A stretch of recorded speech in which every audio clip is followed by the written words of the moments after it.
بسم الله الرحمن الرحيم. هل أتاك حديث الغاشية؟ وجوه يومئذ خاشعة عاملة ناصبة تصلى نارا حامية تسقى من عين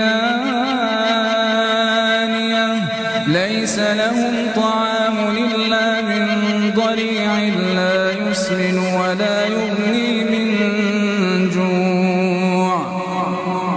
وجوه يومئذ ناعمة لسعيها راضية في جنة عالية لا تسمع فيها لاغية فيها عين جارية فيها سرر مرفوعة وأكواب موضوعة ونمارق مصفوفة وزرابي مبثوثة.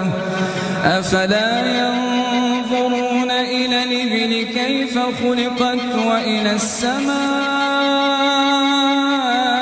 كيف رفعت وإلى الجبال كيف نصبت وإلى الأرض كيف سطحت. فذكر إنما أنت مذكر لست عليهم بمسيطر إلا من تولى وكفر فيعذبه الله العذاب الأكبر